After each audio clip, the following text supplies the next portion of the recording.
اللہ الرحمن الرحیم۔ ہمارے مملکت خداداد پاکستان کے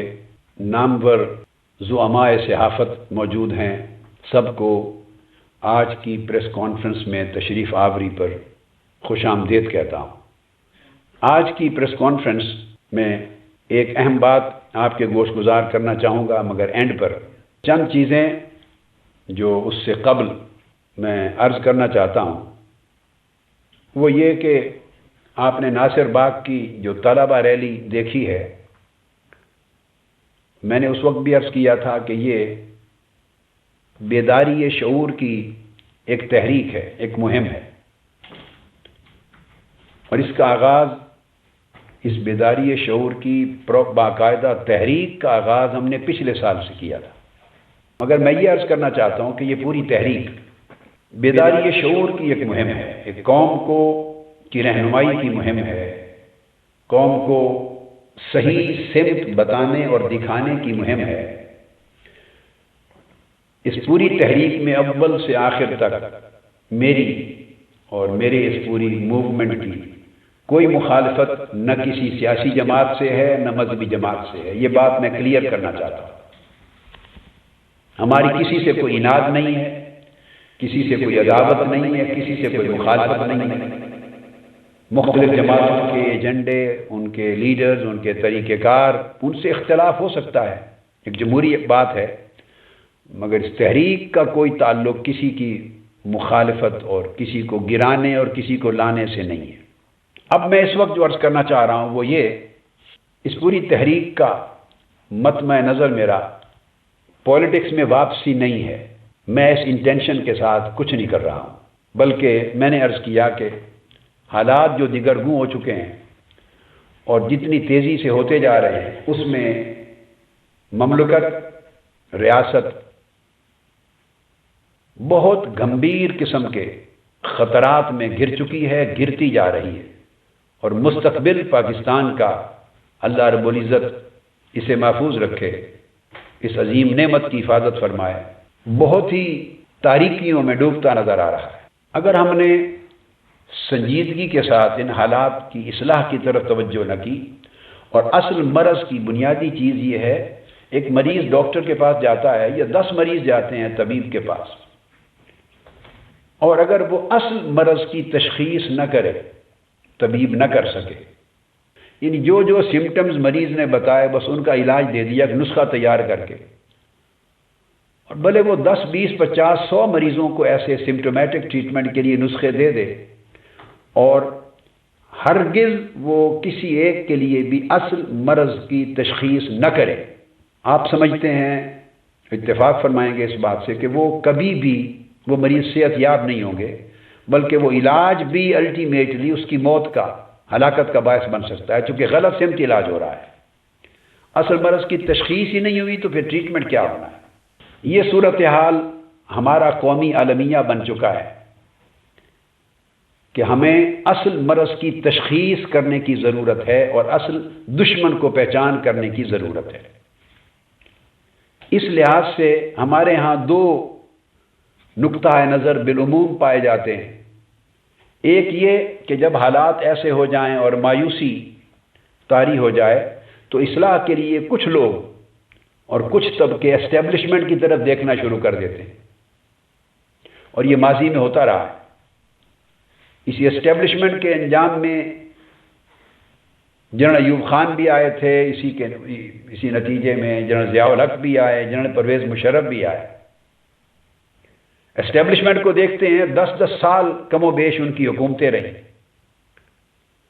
اور میں اس پر تفصیلی لمبی بات نہیں کرنا چاہتا، مختصر مگر جامع بات یہ کہ اسٹیبلشمنٹ اس ملک کے مسائل کا کبھی بھی حل نہیں کر سکی، نہ کر سکے گی، اور وہ اس کا سولوشن ہی نہیں ہے۔ صرف بائی ڈیفالٹ جب لوگ سیاسی قائدین یا جماعتوں سے مایوس ہوتے ہیں اور کرپشن اور بیڈ گورننس اور ملک کے معاشی اور اقتصادی حالات کی خرابی، لوگوں کے حقوق کی عدم فراہمی، دستیابی، سب کچھ دیکھتے ہیں تو مایوس ہوتے ہیں، تو بائی ڈیفالٹ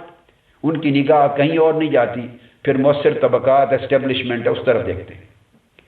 مگر اسٹیبلشمنٹ سے یا فوج کی آمد سے کبھی بھی جمہوریت پروان نہیں چڑھی، ہر چند کہ وہ نام جمہوریت کا لیتے ہیں۔ جمہوریت کا بھی لیا گیا ہے، اسٹیبلشمنٹ کے ادوار میں اسلام کا بھی لیا گیا ہے، اور نظام مصطفیٰ کا اور اسلام کا بھی لیا گیا ہے، اور اسی طرح احتساب کا بھی لیا گیا ہے، اور جمہوریت کا بھی لیا گیا ہے، ڈیولوشن آف پاورز کا بھی لیا گیا ہے، اور خدا جانے بڑی بڑی اچھی اصطلاحات بھی یوز ہوتی ہیں ساری۔ مگر تاریخ بتاتی ہے کہ اسٹیبلشمنٹ کبھی مسائل کا حل نہیں ہے، قومی مسائل کا، بلکہ مسائل میں اضافے کا باعث بنی۔ جمہوریت کبھی پروان نہیں چڑھی ان سے۔ قومی اور آئینی ادارے اسٹیبلشمنٹ کے دور میں، فوجی آمریت کے دور میں ہمیشہ تباہ ہوئے ہیں، اور جب وہ دور ختم ہوتا ہے تو ہم دیکھتے ہیں کہ مجموعی طور پہ سفر مائنس پہ چلا گیا، اور کام جہاں تھی اس سے بھی پیچھے ادارے، قومی اور آئینی ادارے چلے گئے ہیں، آزادیاں چلی گئی ہیں، پھر پیچھے سے صفر سے سفر شروع کرتے ہیں۔ تو یہ حل نہیں ہے۔ دوسرا حل جو لوگوں کی نگاہ میں اصلاح کے لیے آتا ہے وہ ایک ٹریڈیشنل پولیٹیکل سوچ ہے، جس کی ٹریڈیشنل پولیٹیکل اورینٹیشن ہے، خواہ وہ سیاسی جماعتوں کے لیڈرز ہیں، باقاعدہ سیاسی جماعتوں کے کارکنان ہیں، یا ٹریڈیشنل پولیٹیکل اورینٹیشن رکھنے والے سیاسی حضرات اور انٹیلیجنشیا ہیں، اور وہ یہ کہتے ہیں کہ یہ موجودہ نظام جو سیاسی اور جمہوری نظام ہے، اس کو وہ جمہوری نظام کا نام دیتے ہیں۔ میں اس کو نام نہاد جمہوری نظام کہتا ہوں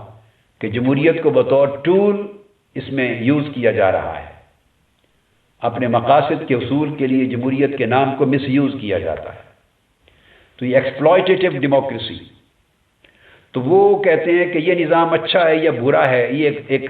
پیٹ جملے ہیں، آمریت سے بہرطور بہتر ہے، لہذا اسی کو بچانا چاہیے، اسی کو چلتے رہنا چاہیے۔ تو جتنا بھی جو بھی سیاسی جماعت کے لیڈر کو آپ ٹی وی پہ لائیں گے، اخبار میں اس کا سٹیٹمنٹ لیں گے، ان کی بات یہی ہوگی، یہ روایتی سوچ ہے، اور اس لیے یہی ہوگی کہ یہ سب لوگ بنیادی طور پہ، یہ جماعتیں، یہ اسٹیٹس کو پر ایمان رکھنے والی، یہ بنیادی طور پہ نظام میں انقلابی تبدیلی کے قائل ہی نہیں ہیں۔ وہ چینج، انقلاب، غریب عوام، جمہوریت، نظریہ پاکستان، اسلام، شریعت، قرآن، یہ ساری چیزیں یہ نعرے ہیں۔ مختلف طبقات کو مختلف نعرے سوٹ کرتے ہیں، دینی مذہبی جماعتوں کو قرآن، سنت، شریعت، نظام مصطفیٰ، اسلام کے نعرے، سوٹیبلٹی آف سلوگنز ہے، اور ان کے پاس سوائے ان نعروں کے اور کوئی بات کہنے کو نہیں، تو وہ اسی نعرے کو لے کے عوام میں جاتے ہیں۔ کئیوں کو غریب عوام کا ایک روٹی کپڑا مکان ہے، عوام ہیں، غریب ہیں، مزدور ہیں، محنت کش جملے ہیں، اب یہ جملے رہ گئے اور الفاظ اس کو یوز کرتے ہیں، سوٹیبلٹی آف سلوگنز ہے۔ کئی جمہوریت کا، کئی نظریہ پاکستان کا، کئی اب قائد اعظم کا، اب تو خیر نام کم لوگ لینے والے رہ گئے۔ قائد اعظم اور علامہ اقبال کے وین کی بات کرنے والے تو لوگ گویا اس سوسائٹی میں irrelevant ہوتے جا رہے ہیں۔ تو یہ سب نعرے رہ گئے ہیں، تقریریں ہیں، بیانات ہیں، مقصود انتخاب ہے، اقتدار ہے، اور اس کے ذریعے سیاست اور معیشت پہ اور وسائل پہ گرفت کو مضبوط کرنا ہے، اور اپنے آپ کو مخصوص طبقات کی یاراداری کو مضبوط سے مضبوط تر کرنا ہے۔ تو یہ لوگ دراصل انقلابی تبدیلی کے بنیادی طور پہ خواہاں ہی نہیں، یہ افورڈیبل ہی نہیں ہے انہیں ریولوشنری چینج، یہ revolution, social revolution, change structure میں، پاور سٹرکچر میں تبدیلی آئے، پولیٹیکل سٹرکچر میں تبدیلی آئے، عوام ریئل پارٹیسیپینٹس بن جائیں، لوگ حقیقی طور پہ اشتراک ہو جائے ان کا اقتدار میں، سیاست میں، جمہوریت میں، اکاؤنٹیبلٹی کی طاقت ایکچولی عوام کو منتقل ہو جائے، وہ اس کو افورڈ ہی نہیں کر سکتے، ان کا نظام اس طرح کا ہے۔ یہ دو طریقے جو متداول ہیں۔ تو تیسری سوچ جس کو میں ڈیولپ کر کے پوری قوم تک پہنچانے کا عزم کیا ہے، اور میں چاہتا ہوں کہ یہ شعور بیدار ہو اور قوم اس کو کم سے کم سمجھے، پھر فیصلہ عوام کے ہاتھ میں ہے،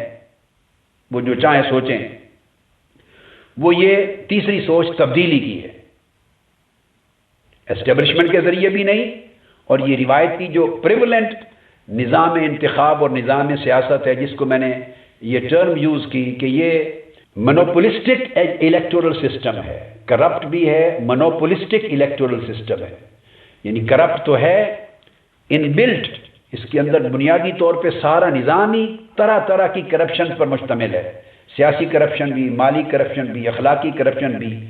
سوشل کرپشن بھی، سماجی، سب کرپشن پر اور اجارہ داری پر،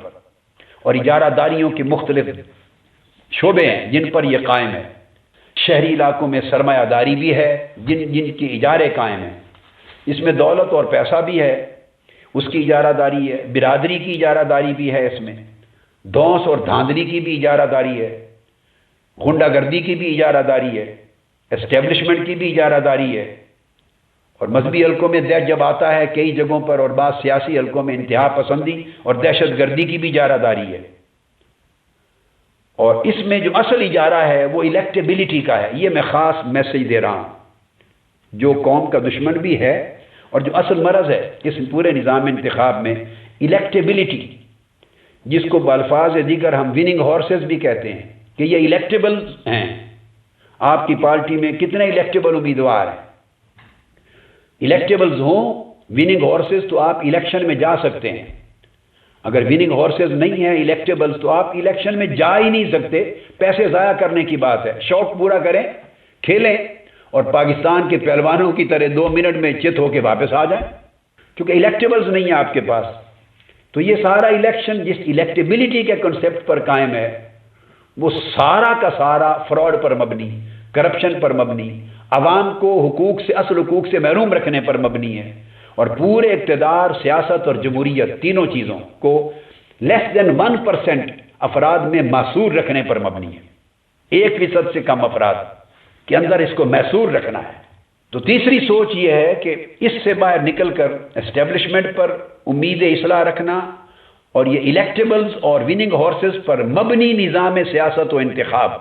اس پر کرنا، یہ دونوں ایک جیسی خرابیاں ہیں، دونوں ایک جیسے ہیں۔ اس میں ملٹری ڈکٹیٹرشپ ہے، اس میں پولیٹیکل گروپس کی اور انڈیویجولز کی ڈکٹیٹرشپ ہے، پولیٹیکل پارٹیز کی، انڈیویجولز کی ڈکٹیٹرشپ ہے، دونوں ڈسپوٹک رولز ہیں، ڈکٹیٹوریل رولز ہیں، دونوں میں جمہوریت نہیں ہے جس کو جمہوریت دنیا کہتی ہے۔ صرف فرق یہ ہے کہ اس کو امریت کا نام دے دیا گیا، اس کو جمہوریت کا نام دے دیا گیا، یہ بدقسمتی۔ تو تیسری سوچ یہ ہے تبدیلی، نظام میں تبدیلی حقیقی جمہوریت کے لیے، اور ایسی تبدیلی کہ جس میں عوام حقیقتاً اور عملاً شریک اقتدار ہو سکیں۔ اب نیا جو نظام، نیا انتخاب کی طرف لوگ بڑھ رہے ہیں پاکستان میں، اسی خیال سے کہ جمہوری طریقے سے تبدیلی آئے۔ یہ آئیڈیل باتیں بھی ہیں، تھیوریٹیکل ہیں، بکس میں ہیں اور آئیڈیل ہیں، میں بھی اس کا قائل ہوں اور سختی کے ساتھ قائل ہوں۔ میں تو اسلام کے تصور میں بھی جمہوریت کا قائل ہوں۔ یہ جو خلافہ کی بات کرتے ہیں، میں تو سمجھتا ہوں کہ خلافہ itself is a democracy, تو میں تو اس کا بلیور ہوں، آئیڈیولوجیکلی کمٹمنٹ ہے میری، اس پر کنوکشن ہے، ایکڈیمک کنوکشن ہے، آئیڈیولوجیکل۔ سو میں جمہوریت کو تو بلیو کرتا ہوں، مگر میرا کہنا یہ ہے کہ جو نظام پاکستان میں رائج الوقت ہے کئی سالوں سے، جسے ہم جمہوریت کہتے ہیں، یہ جمہوریت نہیں ہے۔ اس کو جمہوریت کا نام دیا گیا ہے جسٹ غلط مقاصد کے لیے نام دیا گیا ہے، اور یہ اس طرح کی جمہوریت ہے جس کو ایل فرانسسکو نے لیٹن امریکہ کے جمہوری اور سیاسی حالات پر تبصرہ کرتے ہوئے لکھا تھا۔ فرانسسکو ایل نے ڈیموکریسی، گورننس اور اکنامک گروتھ، تھیوری اور ایویڈنس، اس سبجیکٹ پر 1999 میں چھپی تھی کتاب نیو یارک میں۔ اس نے لکھا تھا کہ یہ لیٹن امریکہ کی ڈیموکریسی کا یہ ہے، the box on the outside is labeled a democracy but inside you have an authoritarian system۔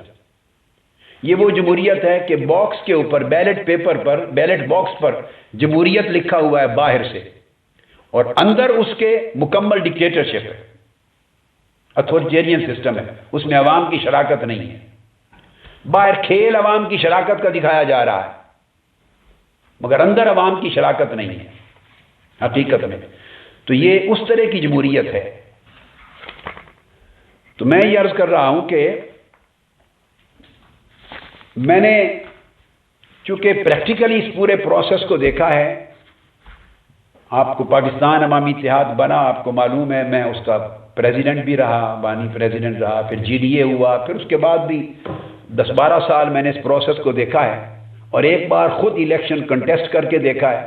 اور 2 بار اپنی پارٹی کو الیکشن کنٹیسٹ کروایا ہے، ایک بار خود کیا ہے۔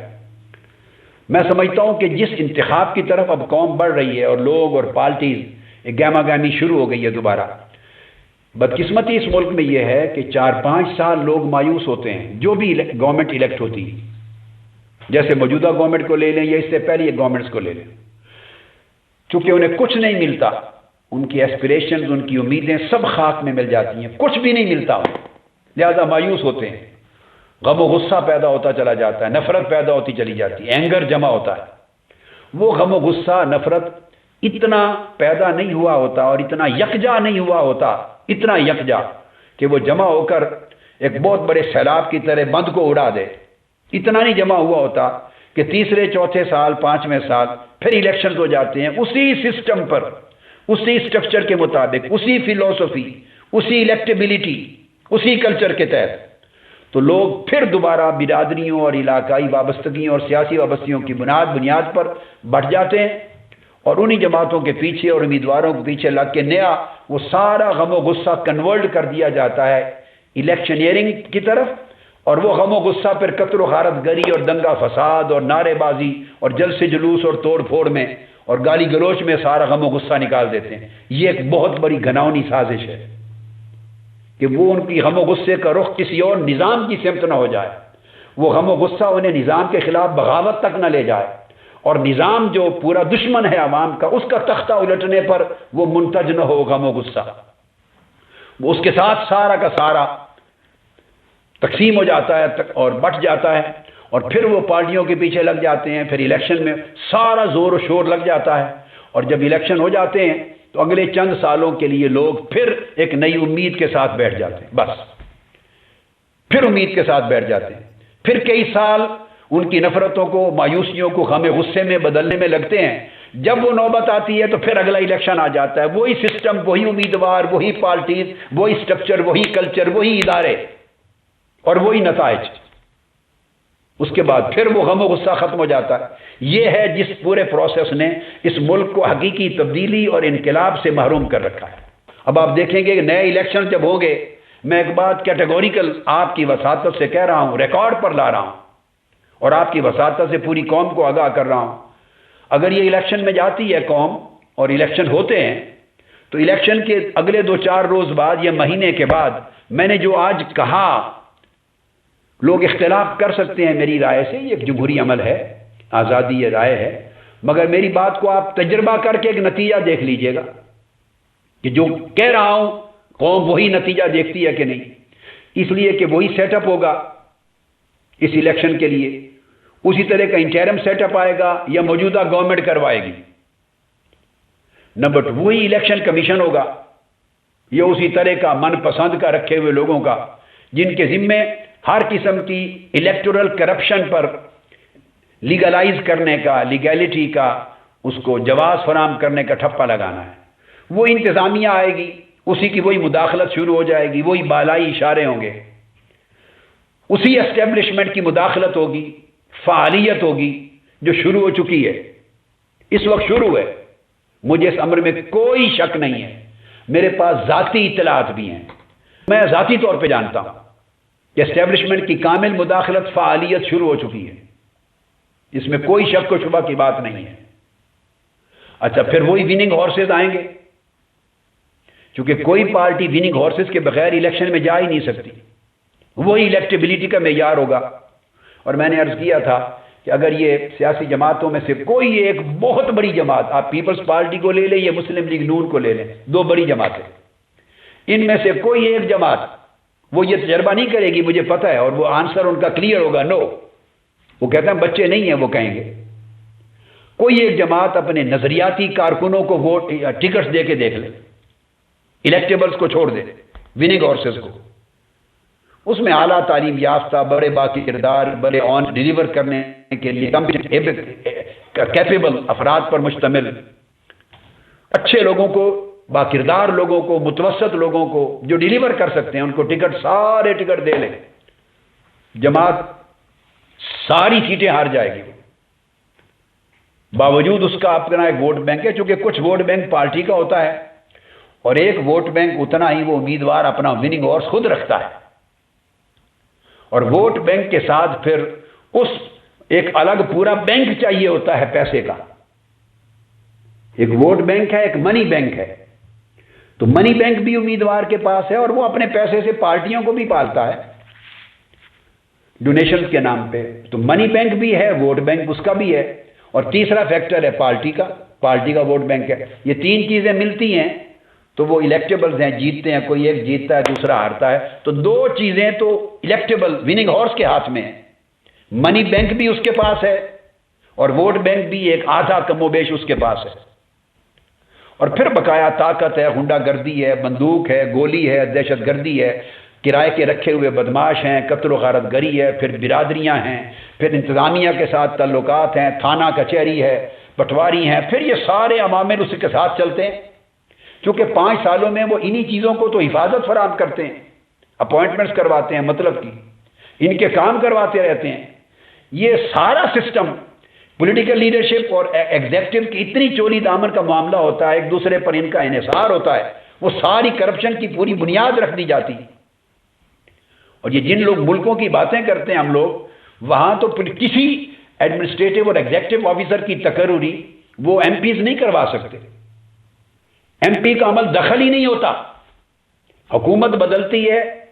تو اسٹیبلشمنٹ نہیں بدلتی، ایڈمنسٹریشن نہیں بدلتی، اوپر سے لے کے کاؤنسل کے لیول تک کے افسران، پولیس افسران نہیں بدلتے، کوئی چینج نہیں آتی۔ میں لندن میں دیکھتا ہوں لیبر پارٹی کی گورنمنٹ گئی ہے اور اس کے بعد یہ دوسری گورنمنٹ آئی ہے کنزرویٹو پارٹی کی اور لبرل ڈیموکریٹس کی آئی ہے، مگر اوپر کے لیول سے لے کر ہوم ڈپارٹمنٹ اور ان لینڈ سیکیورٹی ڈپارٹمنٹ اور ان کے اسکاٹ لینڈ یارڈ کے افسران اور ان کے پولیس کے بڑے بڑے افسران اور باقی ہائر اپس تمام، وہاں سے لے کر باروز اور کونسل کے لیول تک پولیس کمشنر اور پولیس آفیسر تک کوئی سٹرکچر میں تبدیلی نہیں آتی، افسر نہیں بدلتا، حکومتیں بدلتی ہیں، سیاسی لوگ بدلتے ہیں، ایڈمنسٹریشن کنٹینیوٹی کے ساتھ چلتی رہتی ہے، ان کا انٹریکشن نہیں ہوتا کہ کسی کی تقرری کروا دیں، کسی کو ٹرانسفر کروا دیں۔ یہاں تو بابا آدم ہی نہیں ڈالا ہے پاکستان کا، تو یہ کون سی جمہوریت ہے؟ یہ تو اگلے الیکشن جیتنے کا پورا سامان ان کے ہاتھ میں ہوتا ہے پورے 5 سال، تو جس کے نتیجے میں وہی حلقہ بندیاں ہوگی، یہ سارا وہی سٹرکچر ہوگا، میں آپ کو عرض کر رہا ہوں، وہی حلقہ بندیاں ہوں گی، وہی ووٹرز لسٹ ہوگی، جس کو 4.25 کروڑ کے قریب ووٹوں کو جعلی ڈکلیئر کیا الیکشن کمیشن نے، جس ملک میں 4.25 کروڑ کے قریب ووٹرز جعلی ڈکلیئر ہو جائیں، الیکشن کمیشن جس کو تسلیم کرے، اب اس ملک کے اس ووٹنگ سسٹم کی کریڈیبلٹی کی کیا بنیاد رہ جاتی ہے؟ پھر بھی گنجائش کوئی رہ جاتی ہے کہ یہ کریڈیبل ہے، یہ ریلائبل سسٹم ہے، جس ملک کا الیکشن کمیشن تسلیم کر لے 4.25 کروڑ جعلی گھوسٹ ووٹوں کو۔ اور یہاں میں ایک حلقے کے اینگل سے میں اس کی تصدیق کرنا چاہتا ہوں، اس بات کی جو میں نے عرض کی، ایک حلقے کی مثال میں ذاتی دیتا ہوں۔ میرا بیٹا حسن محی الدین قادری، اس کو میں نے جب جنگ الیکشن کنٹیسٹ کروایا، وہ 2 امیدوار تھے وہاں، ایک کاف لیگ کے امیدوار تھے اور ایک سپاہی صحابہ کے جو سربراہ تھے اس وقت، تو صرف جنگ کی کانسٹیچوئنسی کے میں نے شیخ اکرم نامی جو سپریم کورٹ کے سینئر ایڈوکیٹ ہیں انہیں انگیج کیا، میں نے یہاں پورے جنگ کی ووٹر لسٹوں کو لے کر اپنے جو ڈپارٹمنٹ ہے کمپیوٹر اور انفارمیشن ٹیکنالوجی کا اور کمپیوٹر کا اور ڈیٹا کا بیس، اس کے اوپر ریسرچ کروائی، 25,000 ووٹ نکالے، ایکچولی 30,000 ووٹ جعلی نکالے، ایک کانسٹیچوئنسی سے 30,000، اور پورے حوالے شواہد ڈبل بنے ہوئے، ٹرپل بنے ہوئے دوسرے شہروں سے نکال کر تمام شواہد کے ساتھ پھر کیس کیا، شیخ اکرم صاحب کو اپنا ایڈوکیٹ کیا، وہ جنگ آئے سپریم کورٹ والے اسلام آباد سے اور وہ کیس جیتا، میں نے خود بھی وہاں بحث کی اور جیتا، اور آرڈر کروائے الیکشن کمیشن سے 25,000 جعلی ووٹوں کے جو اندراج تھا اس کے کینسلیشن۔ جب سارا پروسیس آرڈر ہو گیا، جب کینسلیشن کی بات آئی تو ایری چوٹی کا زور لگا کے ڈکلیئر ہونے کے باوجود کینسلیشن بھی نہیں کروا سکے کہ اخراج ہو جائے ان کا۔ یہ تو میں نے آپ کو پرسنل ایک کانسٹیچوئنسی کی مثال دی، تو میں نے اسمبلی کے فلور پہ اس کو مینشن بھی کیا تھا پورے دلائل کے ساتھ۔ مقصد یہ ہے کہ پھر یہ پولنگ کے دن کی دھاندلی، پھر وہی سسٹم، پھر اس کے بعد طاقت، پھر خصوصی مہارت چاہیے، خصوصی مہارت، ساز باز، پھر بڑے بڑے جلسے۔ یہ 5 سے 10 لاکھ جو الیکشن کمیشن مقرر کرتا ہے کل الیکشن کا خرچہ، 5 سے 10 لاکھ کے اندر تو ایک جلسی بھی نہیں ہوتی، چھوٹی سی جلسی۔ یہ جو جلسے ہو رہے ہیں جو ہوں گے الیکشن میں، ایک ایک جلسے پر کروڑوں کا خرچہ ہوتا ہے۔ صرف الیکشن ڈے، پولنگ ڈے پر کروڑوں کا خرچ ہوتا ہے، صرف پولنگ ڈے کے اوپر۔ کھانے پک رہے ہیں، آپ کے ٹینٹ لگے ہوئے ہیں امیدواروں کے لیے، ہجوم ہے پورے، اور سارے سسٹم ہیں، بہت لمبا، ایک پوری دنیا آباد ہوتی ہے، ایک سیاسی میدان عرفات بنا ہوا ہوتا ہے، سیاسی عرفات، وہ کروڑوں کا خرچ ہے۔ تو جانتے ہیں الیکشن کمیشن سارے، کبھی کوئی ڈسکوالیفائی ہوا اس بنیاد پر؟ کبھی نہیں ہوگا۔ یہ سارے ادارے ان چیزوں کو تحفظ دینے کے لیے بنے ہوئے ہیں۔ اور یہاں پر میں جو بتانا چاہتا ہوں، ہم بات کرتے ہیں کہ چلتے رہیں ڈیموکریسی، یہی سسٹم الٹیمیٹلی ہم منزل پہ پہنچ جائیں گے۔ منزل پہ تب پہنچیں گے اگر گاڑی کراچی جانا ہے، ہم نے مسافروں نے، اور گاڑی بھی کراچی کی سمت جا رہی ہے، تو تب منزل پہ پہنچیں گے نا۔ چلتے چلتے بھائی اکاڑا ساہیوال آ جائے گا، پھر ملتان آ جائے گا، تو آتا ہوا نظر تو آئے نا بھی اب ساہیوال آ گیا، اب ملتان آ گیا، اب بہاولپور آ گیا، اب روڑی آ گیا، اب حیدرآباد آ گیا، کچھ اسٹیشن نظر تو آئے نا کہ اسی سمت جا رہے ہیں۔ پھر ہم قائل ہیں کہ چلتی رہے گاڑی، چلتی رہے، منزل پہ بالآخر پہنچ جائے گی۔ گاڑی تو جا رہی ہے پشاور کی طرف، اور مسافر بیٹھے ہوئے ہیں کراچی جانے کے لیے، تو چلتی رہے کیسے منزل پہ پہنچے گی؟ تو ہم نے جن بنیادوں پر سسٹم استوار کر رکھا ہے، جب تک وہ سارا سٹرکچر چینج نہیں ہوگا،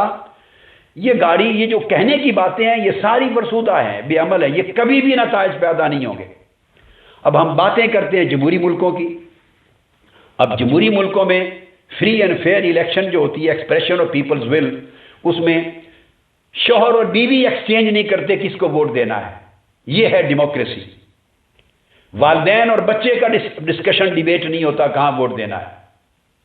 الگ الگ پارٹیز کو ووٹ دے آتے ہیں۔ اور پھر میں نے اپنی آنکھوں سے دیکھا ہے بے شمار دنیا کے ملکوں میں، اور الیکشن پولنگ ڈے میں نے سفر کیے ہیں، اس میں کوئی کیمپ نہیں ہوتا۔ یہ بڑی بات بتا رہا ہوں، پولنگ ڈے میں کسی پارٹیز کا کیمپ نہیں ہوتا، پولیٹیکل پارٹیز کا وہاں پریمیسز کے قریب جانے کی اجازت نہیں ہوتی، خرچے نہیں ہوتے، بڑے جلسے کوئی نہیں ہوتے، جلوس نہیں ہوتے، قتل و غارت، انفلوئنس، برادری، کچھ نہیں ہوتا۔ جسٹ ٹی وی اور میڈیا کے ذریعے ان کے لیڈرز ایڈریس کرتے ہیں، پالیسیز دیتے ہیں،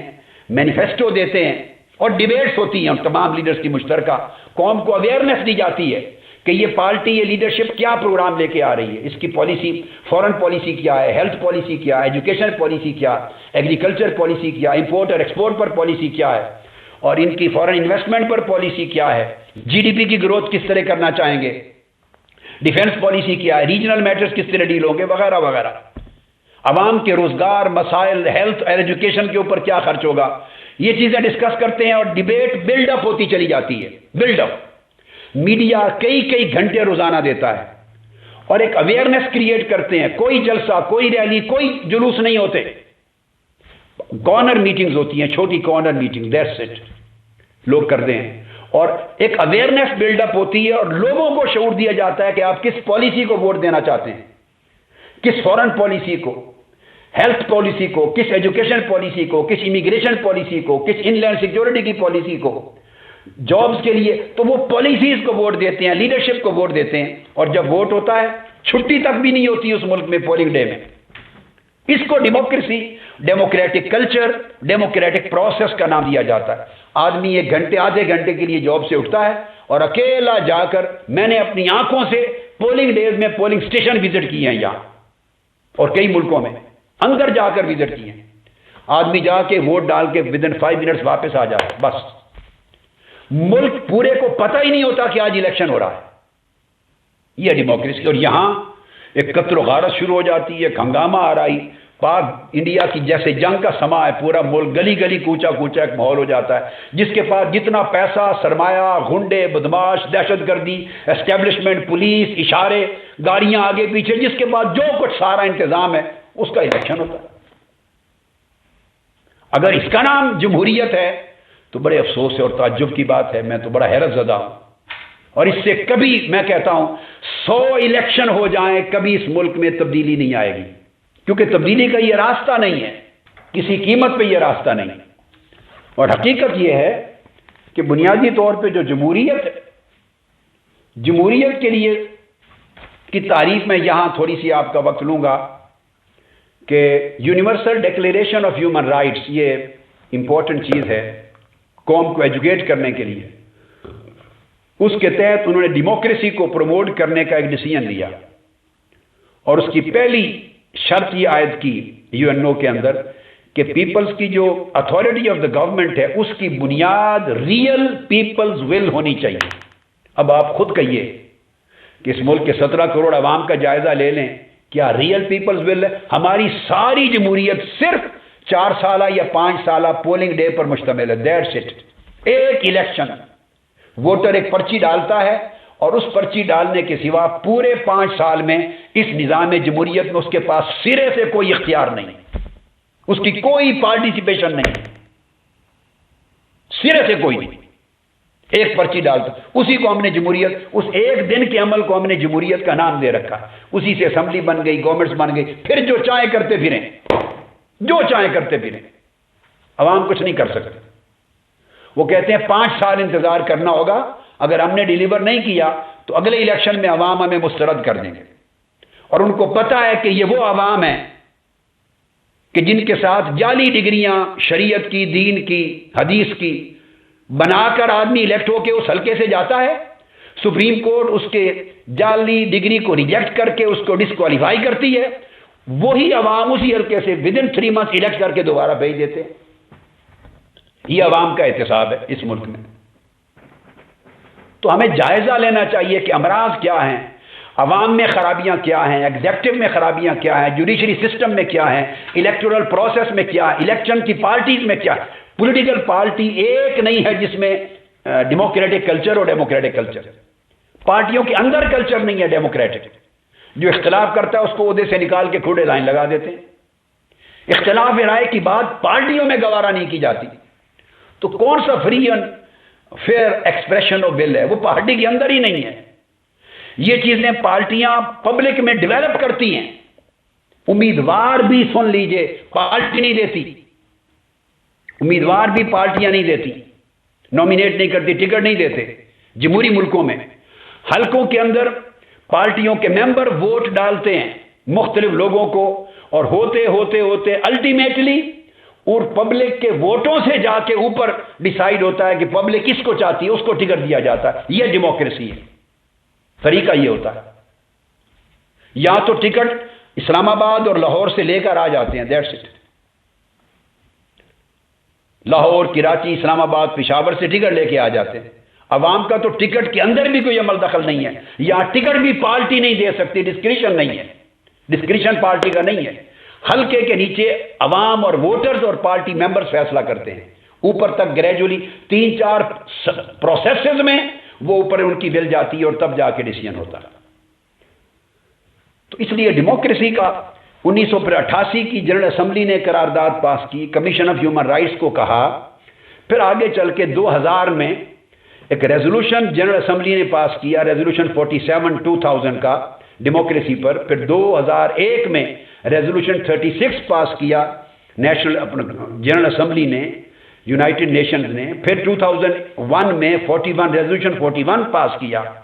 اور پھر اس کے پیچھے پوری دنیا کے ممالک کے ریسرچ اور انسٹیٹیوشن کی ریسرچ ہے ڈیموکریسی پر۔ تو وہ شرائط لگاتے ہیں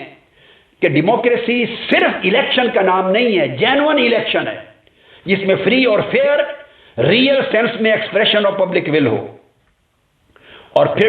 فاؤنڈیشنز آف ڈیموکریسی موجود ہو، انٹیکٹ ہو، اس میں تمام جان و مال، عزت و آبرو، انفلوئنس سے محفوظ ہونے کا پروٹیکشن ہو، رول آف لا اس میں موجود ہو، ڈسکریمنیشن ہرگز موجود نہ ہو، اور اس کے نتیجے میں ڈیموکریٹک گورنمنٹ وجود میں آئے۔ اور وہ کہتے ہیں کہ لوگوں کی سے ہو ڈیسیژن میکنگ میں، اگر لوگوں کی حلقے میں رہنے والے لوگوں کی نیچے گراس روٹ لیول تک ان کی ایسپریشنز اور خواہشوں کے مطابق ڈیسیجن نہیں ہو رہا تو ان کے اندر اتنی طاقت ہو کہ وہ چینج کروا سکیں پالیسی اور ڈیسیجن کو. تو یہ پارٹیسپیٹری ہو ڈیموکریسی، پارٹیسپیٹری ہو. ہر شخص جس طرح ووٹ دیتا ہے اور امیدوار کے لیے ٹکٹ کا فیصلہ کرتا ہے، پھر الیکٹ کرواتا ہے، پھر پالیسی میکنگ ڈیسیجن میکنگ تک وہ مؤثر رہتا ہے. یہ اول گراس روٹ لیول سے ٹاپ تک ایک تسلسل رہے پارٹیسپیشن کا تو ڈیموکریسی بنتی ہے. اور اس طرح لوگ ہی اکاؤنٹیبلٹی کے مالک ہوتے ہیں. اگر کوئی ان کا امیدوار امیدوں پر نہیں اترا تو حلقے کے اندر عوام کے پاس طاقت اتنی ہوتی ہے کہ پارٹی مجبور ہو جاتی ہے اس شخص کو فارغ کرنے پر. اگر کوئی پارٹی بدل لے تو 10 الیکشن لڑتا پھرے 5، اس حلقے نے کبھی اس آدمی کو دوسری جیتنے والی پارٹی کے ٹکٹ پر بھی الیکٹ نہیں کیا. پھر ٹرانسپیرنسی ہو، رول آف لا ہو، یہ تمام شرائط اگر پوری ہوں تو ان کے ساتھ اس کو وہ مانتے ہیں کہ یہ ڈیموکریسی ہے اور پھر اس کو تسلیم کیا جاتا ہے. لہذا اور پھر وہ، میں بات کو ختم کرنے کی طرف اب لا رہا ہوں، پھر موسٹلی ان ملکوں میں 100 سال 150 سال صحیح ڈائریکشن پر سٹرکچر انسٹیٹیوشنز کے بلڈ اپ ہوئے. میرا زور صحیح ڈائریکشن پر ہے، یہ نہیں ہے تسلسل کے ساتھ آ جاتا ہے. میں یہ بات نہیں کر رہا، مگر ڈائریکشن صحیح چاہیے. صحیح ڈائریکشن پر طویل عرصے کی جد و جہد انہیں یہاں پر لائی ہے. اب انسٹیٹیوشن اتنے طاقتور ہو چکے ہیں، political parties itself institutions بن گئے ہیں. پھر عدالتیں ہیں، پھر ہیومن رائٹس ہیں، پولیٹیکل رائٹس، یہ انسٹیٹیوشنز ہیں. رول آف لا ہے، اتنے مضبوط ہو چکے ہیں کہ اگر ان میں اب پارٹی کو گڑبڑ آ جائے، کمزوری کمی بیشی ہو جائے تو فرق نہیں پڑتا. لہذا ضرورت یہ ہے کہ اس پورے کے پورے، اور پھر 2 پارٹی سسٹم چلتا ہے. میکسیمم ایک پارٹی اقتدار میں، ایک اپوزیشن میں. کبھی ایک کے ساتھ چھوٹی پارٹی کو ملانا پڑتا ہے، جیسے ابھی حالیہ برطانیہ میں ہوا تو 2 پارٹی مل کے گورنمنٹ بناتی ہے. مینڈیٹ اتنا سپلٹ نہیں ہوتا کہ کوئی بلیک میلنگ کر سکے، کوئی کمپرومائز کر سکے. اب پاکستان کے حالات دیکھ لیں. اس میں میں فائنل بات جو کہنا چاہتا ہوں کہ الیکشن ہوگا اور نئے الیکشن اسی نظام کے تحت قوم بہت بڑی مایوسی کا شکار ہوگی. اور جو لوگ چینج کے نعرے کے ساتھ اور چینج کی امید کے ساتھ اس الیکشن کی طرف بڑھ رہے ہیں وہ سب سے زیادہ مایوس ہوں گے. سٹیٹس کو والی جماعتیں تو نہیں ہوگی کیونکہ وہ تو چاہتی ہی نہیں تھی چینج. جن لوگوں کی دلوں میں چینج کی خواہش ہے ان کو اصل مایوسی ہوگی کہ مینڈیٹ پہلے سے بھی زیادہ سپلٹ ہوگا اور اسٹیبلشمنٹ کو اپنے کھیل کھیلنے کا موقع ملے گا. جوڑ توڑ ہوگی بس، اور 5 سال جوڑ توڑ میں گزریں گے. اقتدار کو برقرار رکھنے میں کئی ٹکڑے مل کے حکومت کی کولیشن بنے گی اور اپوزیشن والے اپوزیشن میں رہیں گے اور کوئی بھی الگ نہیں رہ سکتا. یا اسے گورنمنٹ کی کولیشن میں جانا ہوگا یا اپوزیشن میں جانا ہوگا. That's it. چینج وہاں جائے گی جہاں سے آئی تھی، وہ لوگوں کے دلوں میں رہ جائے گی. بہت بڑی مایوسی آئے گی قوم کو اگر قوم اس نظام انتخاب کے خلاف بغاوت کے لیے نہ اٹھی. اس کو ٹھکرا دینا چاہیے. 65% لوگ پہلے ٹھکرائے ہوئے ہیں. مشکل سے 35 سے 40% کے درمیان پرسنٹیج ہے ووٹ کاسٹ ہوتا ہے. 35 سے 40. 60% ووٹ پہلے ووٹ نہیں دیتے مگر وہ باغی نہیں بنے، مایوس ہیں. مایوس بیٹھے رہیں گے تو تبدیلی نہیں آئے گی. مایوسی کو بغاوت میں بدلیں. اس نظام انتخاب کے خلاف باہر نکلیں، بجائے اس کے اس دن گھر بیٹھے رہیں. مسترد کر دیں، باہر نکلیں اور رجسٹر کرائیں پوری اقوام عالم کو کہ we have rejected this monopolistic and corrupt electoral system. دنیا نوٹس لے گی کہ پوری قوم نے ریجیکٹ کر دیا ہے. پھر کوئی الیکشن نہیں کروا سکے گا. پھر الٹیمیٹلی اس طرف آئیں گے کہ پھر ایک نیا راستے کی طرف آئیں جس میں صحیح جمہوریت کی بنیاد پر کام کیا جائے. تو میں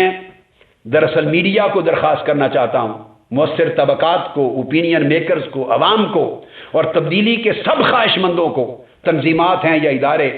درخواست کرنا چاہتا ہوں کہ اس نظام انتخاب کے خلاف بغاوت کیے بغیر، اس کو ٹھکرائے بغیر قطعاً تبدیلی نہیں آئے گی اور آنے والے الیکشن سے پہلے سے بھی بڑھ کر مایوسی ہوگی. لہذا اس پیغام کو عام کرنے کے لیے میں اپنا فریضہ ادا کر رہا ہوں اور اس قوم کے ایک ایک شخص تک اس میسج کو پہنچانے کے لیے میں نے فیصلہ کیا ہے کہ میں ملک کے تمام صوبوں میں اسی طرح کی ریلیز ہم منعقد کر کے میں چاہوں گا کہ ملک کے تمام صوبوں اور بڑے بڑے مقامات پر میڈیا کی مدد سے تاکہ میں ریلیز ہم کریں، اجتماع کریں اور بیداری شعور کا ممکنہ حد تک حق ادا کر دیں۔ اس سلسلے میں دوسری اب بڑی ریلی اس نظام انتخاب کے خلاف بغاوت کرنے اور ملک، ریاست اور جمہوریت کو بچانے کے لیے، تاکہ نیا نظام وضع کیا جائے، نئے سٹرکچر بنے، سٹیک ہولڈر مل کے بیٹھیں۔ تو 8 جنوری کو ایک بہت بڑی اس کے بعد سیکنڈ عوامی ریلی منعقد ہوگی۔ 8 جنوری 2012 اتوار کا دن ہوگا اور یہ ریلی ہوگی لیاقت باغ راولپنڈی میں انشاءاللہ۔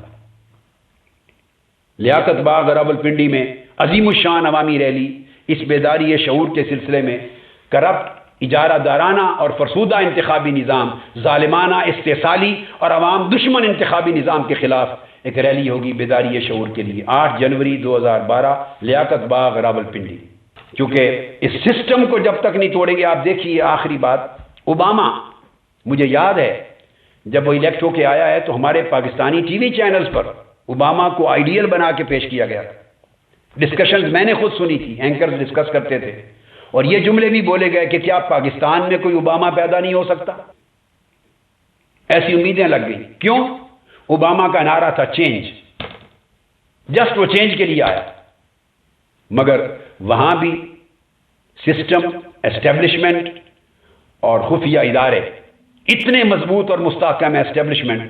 کہ اوباما آپ کے سامنے ہے، 5 سال گزرنے کو ہیں، ڈیلیور نہیں کر سکا، چینج نہیں لا سکا، نہ ملک کے اندر نہ ملک سے باہر۔ وہ نعرہ جو چینج تھا وہ تحلیل ہو گیا، سسٹم نے جکڑ کے رکھ دیا۔ تو جب اوباما جیسا شخص اپنے ملک میں جکڑا جاتا ہے، وہ چینج نہیں لا سکا، تو پاکستان میں یہاں کیا چینج آئے گی جب تک اس سسٹم کی جو سٹرکچر ہے، اس کا سسٹم کی گرفت ہے، ان کو آپ نہیں توڑتے اور وہ الیکشن میں حصہ لینے سے نہیں توڑیں گے، آپ تو اس کا حصہ بن جائیں گے، اس سازش کا حصہ بن جائیں گے۔ تو سازش کا حصہ بن کے سازش نہیں ختم کی جاتی، اس کے خلاف بغاوت ہوگی، اٹھنا ہوگا، پھر دنیا نوٹس لے گی، ادارے نوٹس لیں گے، پھر اس کے بعد اپنا ایک لمبا پروسیس ہے اور اس سے نتائج انشاءاللہ پیدا ہوں گے۔ میں اسی پر گفتگو ختم کرتا ہوں۔ اگر درمیان میں آپ کی گفتگو سے موقع ہوا تو میں ایک سروے بھی تھا میرے پاس، مگر میں اب وہ ٹائم چونکہ زیادہ ہو گیا ہے کہ کیا معاشی ترقی اور تنزلی کا حال کیا رہا ان تمام تسلسل کے ساتھ گورنمنٹس میں، اور انفلیشن ریٹ کتنا مسلسل بڑھتا چلا گیا ہے، G D P growth rate تسلسل سے کم ہوتی چلی گئی ہے، پورے 10 12 15 سال کا بھی اگر انالیسز میرے سامنے پڑا ہے، مسلسل G D P growth rate کم ہوتا جا رہا ہے، انفلیشن ریٹ تسلسل سے بڑھ رہا ہے، خواہ فوجی دور رہا ہے خواہ جمہوری دور رہا ہے، فورن انویسٹمنٹ، ڈائریکٹ انویسٹمنٹ تسلسل سے کم ہوتی رہی ہے، قرضوں کا حجم، بیرونی قرضوں کا حجم تسلسل سے بڑھتا رہا ہے۔ میں تسلسل کا لفظ دے رہا ہوں، اس میں فوجی ادوار کو بھی میں نے اسٹڈی کیا اور جمہوری ادوار کو بھی اسٹڈی کیا۔ ایجوکیشن پر سپینڈنگ ہمیشہ کم رہی ہے، امپورٹ اور ایکسپورٹ میں امپورٹ تسلسل سے بڑھتی رہی ہیں، ایکسپورٹ تسلسل سے کم ہوتی رہی ہیں، اور ریزن اس کے جو میں سارے عرض کر چکا ہوں، ریزن وہی ہیں چونکہ اکاؤنٹیبلٹی نہیں ہے، ٹرانسپیرنسی نہیں ہے، ڈسکریشن آف پاورز ہے، جمہوریت کا نام ہے مگر ہے ساری یا کرپشن ہے یا اختیارات کا ارتکاز ہے اور یا فقدان ہے ٹرانسپیرنسی کا، اور اہل قیادت جو تبدیلی کی خواہاں ہے اور تبدیلی کے لیے کیپیبل ہے، اس کا راستہ روکا ہوا ہے۔ تو سسٹم کبھی تبدیلی اور بہتر ارتقاء قوم کے لیے وہ راستہ کھلنے نہیں دیتا۔ میں آخر پہ شکریہ ادا کرتا ہوں آپ تمام احباب کا کہ آپ نے صبر اور تحمل سے ان گزارشات کو سنا۔ اب آپ کے لیے جتنا وقت چاہیں، آپ کوئی سوال و جواب کرنا چاہیں تو آپ کے لیے حاضر ہوں۔ شکریہ بار دیگر۔ بڑا خوبصورت تجزیہ کیا، اور آج یہ پتہ چلا کہ آپ باہر بیٹھ کے بھی پاکستان کی جو گراؤنڈ ریالٹیز ہیں اس سے پوری طرح آپ آگاہ ہیں۔ میں آپ سے یہ گزارش کرنا چاہتا ہوں کہ آپ نے تشخیص جو مرض کی ہے وہ تو بالکل ٹھیک کی ہے، میں اس سے اتفاق کرتا ہوں، مگر تشخیص کے بعد جو ایک نسخہ آپ سے چاہیے جو قوم مانگتی ہے کہ وہ نسخہ کیا ہے جو آپ قوم کو دینا چاہتے ہیں؟ جب آپ رائٹلی اس نظام کو ریجیکٹ کر رہے ہیں تو ایک نیا نظام آپ کے ذہن میں کون سا ہے جو عوام کے سامنے آپ پیش کرنا چاہتے ہیں؟ آپ ایک بیداری کی مہم چلا رہے ہیں، یہ بڑی اچھی بات ہے کہ لوگوں میں اویئرنیس آئے گی ان کو پتہ چلے گا کہ یہ جس نظام میں رہ رہے ہیں یہ نظام میں ان کا مرض کا حل نہیں ہے اور ان کو نئے نظام کی ضرورت ہے، لیکن وہ پھر پوچھیں گے کہ وہ نظام کون سا ہے۔ تو میں آپ سے گزارش یہ کرنا چاہتا ہوں کہ آپ مہربانی کریں، ذرا ہوم ورک اور بھی کریں اور وہ سلوشن کی طرف، نسخے کی طرف بھی آئیں، تاکہ آپ کروڑوں روپے کے لگا کے جو بیداری لائیں گے عوام میں، تو اس کے بعد ان کو کوئی روشنی بھی دکھائیں، کوئی امید بھی دکھائیں، کہ ان کو سلوشن بھی بتائیں۔ یہ ضرور آپ کام کریں ساتھ ساتھ، تاکہ پوری بات آپ کی پہنچے عوام تک۔ جی بہت شکریہ نظامی صاحب، آپ نے بہت بڑا بنیادی بڑا ریلیونٹ سوال کیا۔ میرا جواب بڑا مختصر ہے۔ میں نے صرف مرض کی تشخیص پر محنت نہیں کی، اس تشخیص کے بعد اگر قوم تیار ہو جائے تو میں نے اس کے آگے پورے نظام پر مکمل کام کمپلیٹ کر رکھا ہے، ایک ایک اینگل پر کام کر رکھا ہے، میری پوری فائلز تیار ہیں اور وہ ہر روز اس کے اندر اضافہ ہوتا رہتا ہے ریسرچ کے ساتھ۔ اس پر میرا مائنڈ ویکنٹ نہیں ہے، کلیئر ہے ہر چیز پر، لیکن میں اس کو اس وقت جب تک عوام اس تبدیلی کے لیے میری پہلی درخواست کو، اس شعور کو بیدار کر کے تیار نہیں ہوتے، ان چیزوں کو ڈسکشن میں اس لیے نہیں لانا چاہتا کہ میرا فوکس چینج ہو جائے گا۔ کیونکہ اگر میں مثلا کون سا نظام انتخاب ہو میں اس کا خاکہ دے دوں تو اس نظام انتخاب کے خلاف بغاوت فوکس نہیں رہے گا، وہ جو نیا نظام انتخاب کا ایک سجیشن دوں گا اس کے مختلف جو ڈیٹیلز ہیں وہ ڈسکشن میں شروع ہو جائیں گی، وہ ٹوٹلی ایک سبجیکٹ نیا پولیٹیکل سبجیکٹ بن جائے گا۔ اس کے بعد کیا کیا تبدیلی الیکشن کمیشن میں چاہیے، کیا کیا تبدیلی سیٹ اپ میں چاہیے، کیا کیا تبدیلی عدالتی نظام میں چاہیے، فراہمی انصاف میں چاہیے، ایک ایک سبجیکٹ پر کام موجود ہے میرا، مکمل ہے۔ اور یہ تو بڑے پرانے وقت کا مکمل ہے۔ جنرل پرویز مشرف صاحب کو بھی میں نے خدا جانے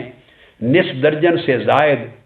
نظام بڑی بڑی تفصیلی محنت کے ساتھ 3 گھنٹے ایکسکلوسیو میٹنگز انہوں نے مجھ سے کی اور میں نے بے شمار سبجیکٹ کے نظام دیے تھے ان کو۔ الیکٹورل سسٹم کی چینج پر بھی پورا نظام دیا تھا انہوں نے جنرل نقوی صاحب کو، ان کے ساتھ وہ بھی شامل تھے میٹنگ میں، اور انہوں نے کہا کہ 3 گھنٹے میرے ساتھ میٹنگ کریں اور ان پر کویسچنز کریں اور ڈیٹیلز لیں، پھر فائل پوٹ اپ کریں۔ پھر انہوں نے بھی 3 گھنٹے لیے، جنرل مشرف صاحب نے بھی لیے، پورا کیس تیار ہوا، کنونس ہوئے، مگر نہیں ہوا کچھ نہیں۔ اکاؤنٹیبلٹی کے اوپر پوری تفصیل 3 گھنٹے اجلاس ہوئے، ٹیررزم اور ان لینڈ سیکیورٹی پر ہوئے، بے شمار سبجیکٹس پر۔ اور پھر انہوں نے ڈاکٹر رانجھا صاحب کو بھیجا تھا، اس زمانے ان کی کیبنٹ میں ہوتے تھے، کہ اس سبجیکٹ پر کچھ اور ڈیٹیلز بھی ڈاکٹر صاحب سے لے آئیں۔ وہ پھر گھر پہ تشریف لائے، فیڈرل منسٹر تھے اس وقت وہ۔ تو خیر مطلب میرا تو اس وقت سے میں نے نظام، یہ جو ڈیولوشن آف پاورز کا، لوکل گورنمنٹس کا، اس کے اوپر پورے نظام کی تیاری تھی، میں نے سب کچھ ان کو دی ہے، مگر سب کچھ جہنم برد ہو گیا۔ میں اس وقت سے میں نے اپنے اس کام کو اپ ڈیٹ کرتا رہتا ہوں، میں نے اس میں کمی نہیں چھوڑی، اپ ڈیٹ کرتا ہوں۔ اور ورلڈ وائڈ چھوٹے ملکوں کے ساتھ کمپیریٹیو سٹڈی الگ ہے، تھرڈ ورلڈ کنٹریز کے ساتھ پاکستان کو رکھ کر الگ ہے، ایڈوانسڈ اور ماڈرن بڑے ملکوں کے ساتھ الگ ہے۔ میں نے 3 4 کیٹیگریز میں پاکستان کو رکھ کے ریجنل کنٹریز کے ساتھ الگ ہے، ویزا ویز، یعنی ایران ہے، بنگلہ دیش ہے، انڈیا ہے، آگے سری لنکا، ان کے ساتھ کمپیئر کر کے نظاموں پر کوئی کمی نہیں ہے۔ جب وقت آئے گا انشاءاللہ میں ایک ایک تفصیل سامنے رکھ دوں گا۔ 2 اسباب کی وجہ سے میں اس وقت ڈسکس نہیں کرنا چاہتا، ایک تو فوکس چینج ہو جائے گا، میڈیا بھی، ٹی وی بھی، اخبارات بھی، آرٹیکلز بھی، وہ ان چیزوں کو بہت سے لوگ، اور بلکہ ایسا کرایا بھی جائے گا کہ وہ ان چیزوں کو لے لیا جائے گا ڈسکشن میں، تو دھیان اور سبجیکٹ زیر بحث آ جائیں گے، اور میں جس بغاوت کی بات کر رہا ہوں کہ اس نظام کو اٹھا کے پھینکے اٹھ کھڑے ہوں، اس پہ فوکس ہٹ جائے گا ایک۔ اور دوسری چیز میں چاہتا ہوں کہ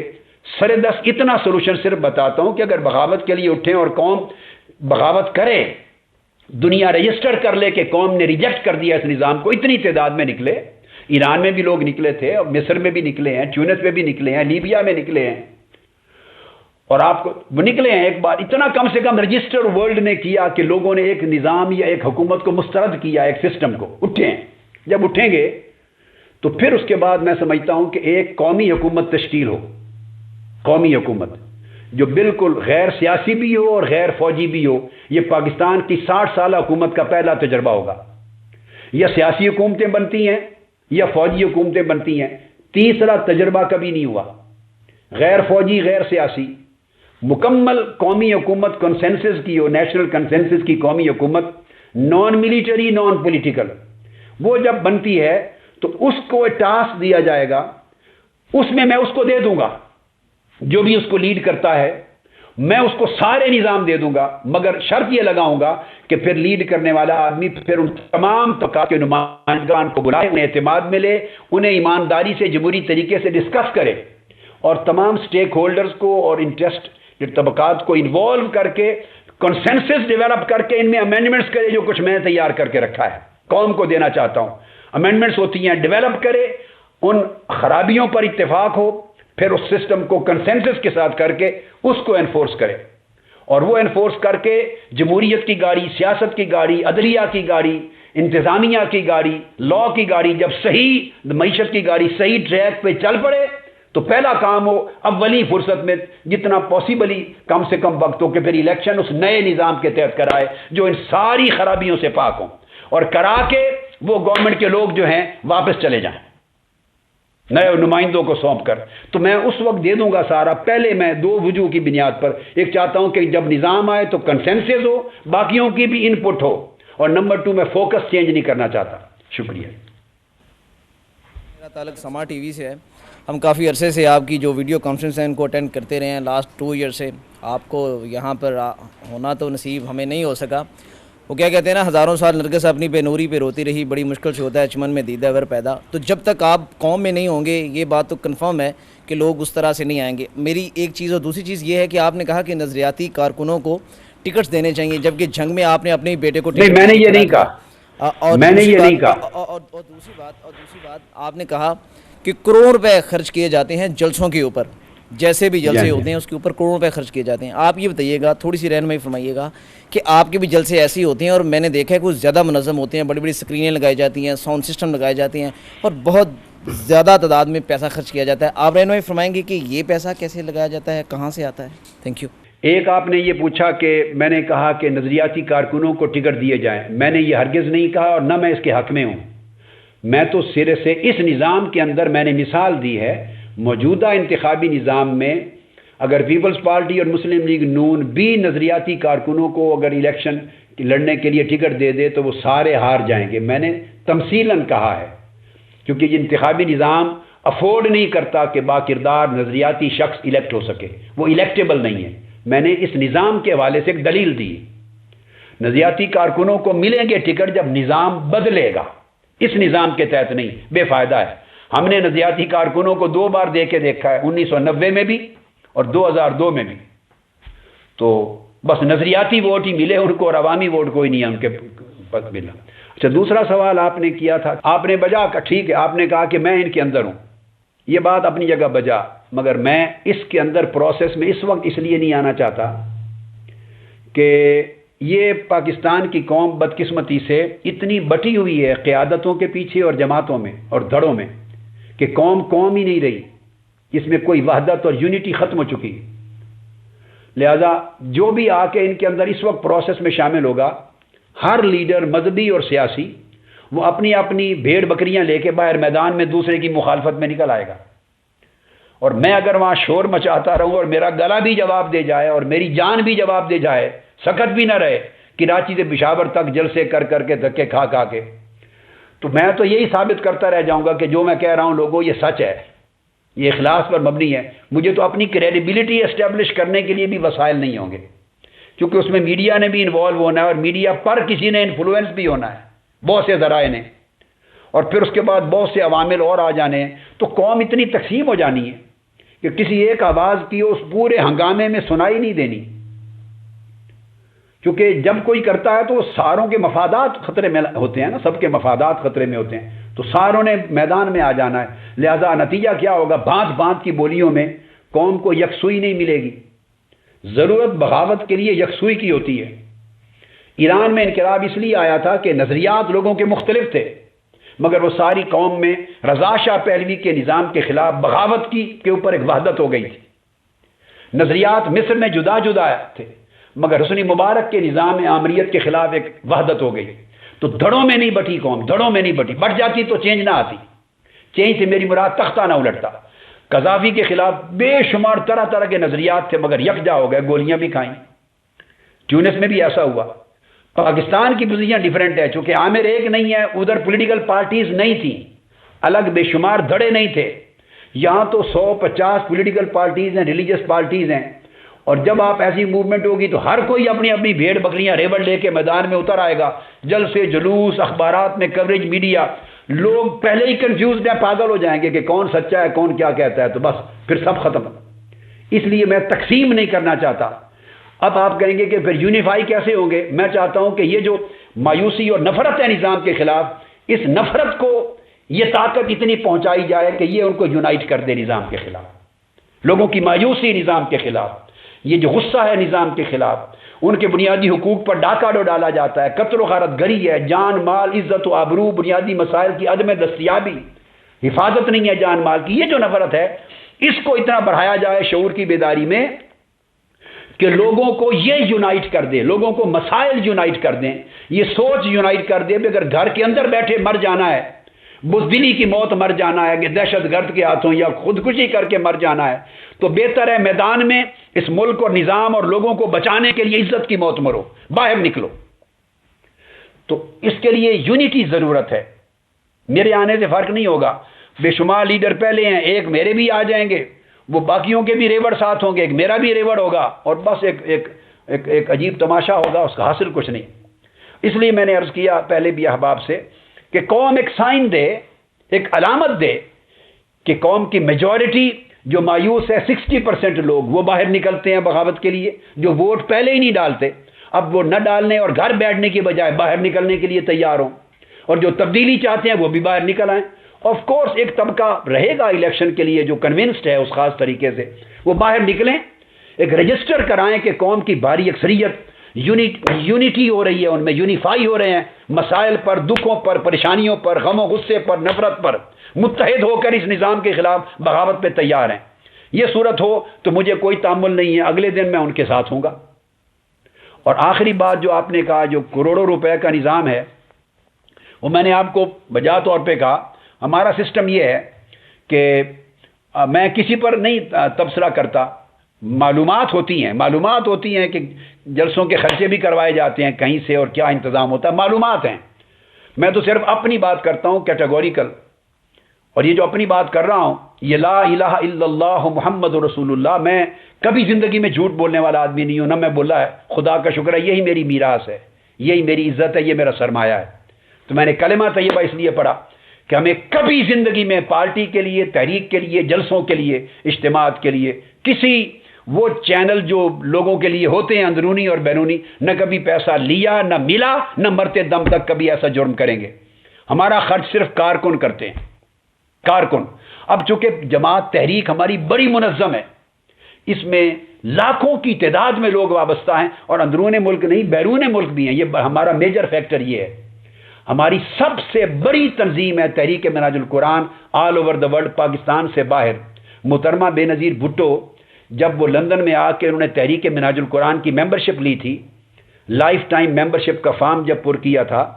آپ اگر ویب سائٹ پہ جائیں تو ان کا نام ٹائپ کریں اور منہاج القرآن تو وہ مل جائے گی، تقریب کی پوری یوٹیوب پر وہ لائف ٹائم ممبرشپ فارم منہاج القرآن کا میرے پاس بیٹھ کے پر کر رہی ہیں، اور ان کے گھر میرا دستخط شدہ لائف ممبرشپ سرٹیفکیٹ بھی ہے۔ اس وقت انہوں نے انٹرویو دیتے ہوئے ٹی وی کو وہ پریس کانفرنس میں کہا تھا، ہماری میٹنگ کے بعد انہوں نے کہا تھا کہ دینی اور تعلیمی اور سماجی خدمات کے اعتبار سے ڈاکٹر صاحب کی تنظیم ہم سے کہیں زیادہ بڑی ہے بیرون ملک۔ تو ہماری تنظیمات پورا یورپ اور جاپان سے لے کے امریکہ تک اور پھر مڈل ایسٹ سے لے کے افریقہ تک ہے۔ خدا کا شکر ہے، یہ ہمارا سرمایہ۔ وہ بھی کارکن ہیں مزدور قسم کے لوگ، محنت مزدوری کرنے والے لوگ ہیں، اور چھوٹے چھوٹے جابز کرنے والے لوگ ہیں، اور چھوٹے چھوٹے بزنس کرنے والے لوگ ہیں، بڑے چھوٹے درجے کے، مگر ہمارا وہ سرمایہ ہے۔ تو اندرون ملک اور بیرون ملک کے کارکن جب ریلی، جلسہ، الیکشن ہوئے پہلے یا جو بھی موقع آتا ہے وہ ہمیشہ کنٹریبیوٹ کرتے ہیں، اور 2-2 4-4 آدمی مل کے، 5-5 آدمی مل کے ایک جلسے کا خرچہ لے لیتے ہیں۔ ہم نے کبھی تحریک منہاج القرآن کے بجٹ پہ بھی نہیں ڈالتے، نہ پچھلی ریلی کا ڈالا ہے، نہ لیاقت باغ راولپنڈی کا ڈال رہے ہیں، ہم تحریک کے بجٹ پہ بھی نہیں ڈالتے۔ اور میں نے عرض کیا کہ کسی ایسے سورس سے کبھی نہیں لیتے جو ضمیر پر بوجھ ہو، ہم اس پہ لعنت بھیجتے ہیں۔ اللہ اور اللہ کے رسول پر ہم بھروسہ کرتے ہیں، پاک دامنی رکھتے ہیں۔ تو ہمارے کارکن بیرون ملک اور اندرون ملک وہ ہمیشہ تعامل کرتے ہیں۔ ہم پروگرام اناؤنس کرتے ہیں، وہ پروجیکٹ اس پروگرام کے لیے پیسے 2 4 5 مل کے بھیج دیتے ہیں. آپ دیکھیں نا اربوں خربوں روپے ہمارے انسٹیٹیوشنز پہ لگے ہیں. یونیورسٹی بنائی ہے, آغوش بنایا 40-45 کروڑ کے ساتھ,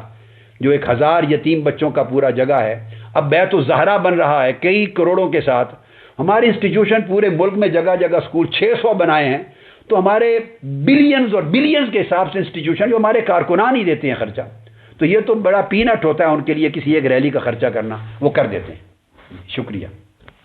اور وقت ٹی وی سے میرا تعلق ہے. مختصر سے 2 سوال ہیں میرے پاس. عوام کو آپ نے کہا کہ بغاوت کریں, مایوسی کو بغاوت میں بدلیں. اگر عوام اس مایوسی کو بغاوت میں بدلتے ہیں تو سول نافرمانی غالباً اس کو کہا جائے گا, اور ان پر مقدمات بھی ہوں گے. آپ باہر بیٹھ کے ان کو کیسے ڈیفینڈ کریں گے اپنے کارکنوں کو؟ دوسرا ایک سوال یہ کہ اگر آپ نبض پکڑ رہے ہیں, مرض پکڑ رہے ہیں, اور دوسرا آپ علاج کے لیے سامنے نہیں آ رہے, کوئی اپنا ایک پورٹ فولیو ظاہر نہیں کر رہے کہ میں کسی الیکشن میں آؤں گا, پارلیمنٹ میں آؤں گا, لوگ باہر کیسے نکلیں گے؟ اگر آپ ایسا ہی کریں گے تو آپ کو عوام کی طرح تماشائی نہیں کہا جائے گا کہ آپ تماشائی ہیں, کوئی مطلب آپ بھی عوام کی طرح مایوس ہی ہیں, کوئی اپنا لاہ ملاب بھی نہیں دے رہے؟ میں نے جب اس نظام انتخاب کے خلاف بغاوت کی بات کی ہے تو ہرگز سول نافرمانی کی بات نہیں کر رہا. اچھا کیا آپ نے سوال کر کے. میں کیٹیگوریکلی ریکارڈ پہ لا رہا ہوں کہ میری تحریک سول نافرمانی کی تحریک نہیں ہوگی. ملک کی جو مملکت کی مشینری ہے, ریاست کی مشینری ہے, اور اس کے شعبہ جات کے جو نظام ہے وہ جو کہ توں چلیں گے. نہ توڑ پھوڑ ہوگی اور نہ کوئی بلوں کی ادائیگی میں رکاوٹ ہوگی. ہم کوئی سول نافرمانی نہیں کرنے جا رہے, نہ قانون سے جنگ لڑ رہے ہیں. صرف اس نظام انتخاب کے خلاف سڑکوں پہ نکلیں گے پورے ملک میں ہر جگہ. اس میں آٹومیٹیکلی ٹریفک بلاک ہوگی. وہ اپنی پریزنس ثابت کریں گے کہ اتنی بڑی تعداد بھاری اکثریت قوم کی نکل آئی ہے. جگہ جگہ ہر شہر میں, ہر ڈویژن, ہر ہیڈ کوارٹر پہ, ہر جگہ روڈز پر مارچ ہوں گے, ریلیز ہوں گی, جلوس ہوں گے, لانگ مارچ ہوں گے, ہر جگہ ثبوت دینے کے لیے کہ پوری قوم کا اس نظام انتخاب کے خلاف بغاوت کے لیے نکل آنا اسٹیبلش ہو جائے. اور وہ ہم کسی پرسسٹنگ سسٹم جو administrative system of the government ہے اس کے خلاف کوئی سول نافرمانی نہیں کرنے جا رہے. ہمارا منصوبہ یہ نہیں.